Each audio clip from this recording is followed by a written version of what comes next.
Bank के बारे में देखते हैं। कैपिटल स्मॉल फाइनेंस बैंक, ये आपके so called well non HDFC ICICI वगैरह से तो अच्छे रेट से ग्रो कर रहे हैं, ठीक है। अब देखो ये देखोगे ना, अगर ये बैंक को देखोगे ना 20% से ग्रो कर रही है, ठीक है। 20% से इनका डिसबर्समेंट भी है और AUM का भी ग्रोथ है, ठीक है।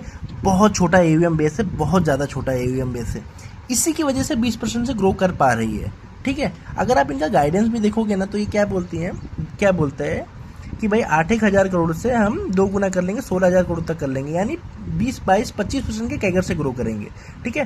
कैसे करेंगे, इनका ब्रांच वगैरह भी आप देखो 1.5 गुना बढ़ाएंगे, ठीक है। अब देखो, और दूसरा चीज़ क्या है ना, आपको फिनेंशियल में ना 3 चीज़ें देखनी चाहिए, 3 चीज़ तो देखनी चाहिए। ग्रोथ देखना चाहिए, ग्रोथ के साथ एसेट क्वालिटी मेंटेन करके ग्रो कर रहा है। सिर्फ और सिर्फ ग्रोथ कर रहा है, एसेट क्वालिटी बेकार हो रही है, वो यानी कंपनी में आज नहीं कल आगे जाके प्रॉब्लम हो जाएगी। सिर्फ के सिर्फ एसेट क्वालिटी मेंटेन है और ग्रोथ कर ही नहीं पा रही है, ठीक है, तो वो कंपनी का फ़ायदा ही नहीं, क्योंकि भाई जब कंपनी ग्रो ही नहीं कर पा रही तो क्या करेंगे, ठीक है। एसेट क्वालिटी कुछ भी हो। तीसरा क्या है ना, ROE का डायरेक्शन देखना पड़ेगा। ROE किस दिशा में जा रहा है, आज का ROE नहीं, ROE का डायरेक्शन। तो देखो 11% से ये 15% करने को बोल रही है, यानी अपवर्ड डायरेक्शन में जा रहा है, ठीक है। नंबर 1 चीज़, एसेट क्वालिटी को मेंटेन अच्छा करने की बात चल रही है, ठीक है। ऊपर से लोन बुक को भी डबल करने की बात चल रही है, यानी ग्रोथ तो तगड़ा कर रही है।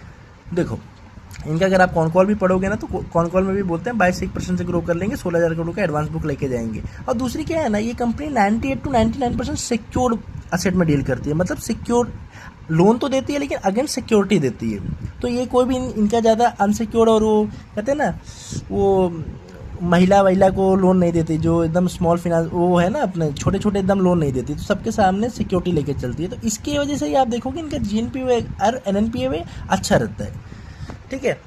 अच्छा एक चीज़ और है, इनका Q3 में GNPA नंबर इतना था 2.68 और NNPA 1.35 था। तो Q4 में, क्योंकि ये फिनेंशियल अपन क्वार्टर Q-on-Q भी देखना पड़ेगा, ठीक है। 2.68 से इन्होंने 2.54 किया और NNPA को भी मतलब नेट NPA को भी 1.35 से 1.24 किया, यानी एसेट क्वालिटी को अच्छा रखा है और ग्रोथ तो कर ही रही है ये कंपनी। 20% ग्रोथ तो कर ही रही है और ROE का डायरेक्शन भी ऊपर की तरफ ही दिखा रही है। तो देखो अभी, और इस कंपनी का वैल्यूएशन देखो, एक के प्राइस टू बुक वैल्यू के अंदर मिल रहा है, ठीक है।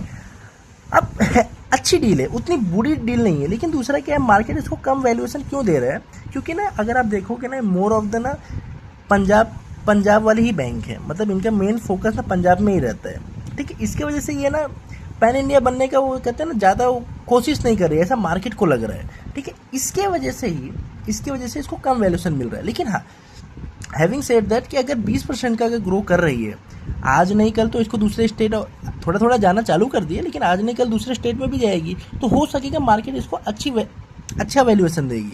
अगर मान लो मार्केट इसको अगर ये दूसरे स्टेट में गई प्लस 20% के रेट से ग्रो करने लगी ना, तो मार्केट इसको 1.5 और 2 का भी वैल्यूएशन दे सकती है। अगर सिर्फ उस बेसिस पे भी अगर इसने वैल्यूएशन दे दिया ना मार्केट ने, तो भी ये कंपनी यहाँ से डबल हो सकती है, लेकिन प्रोवाइडेड ये कंपनी 20% 25% से ग्रो करे।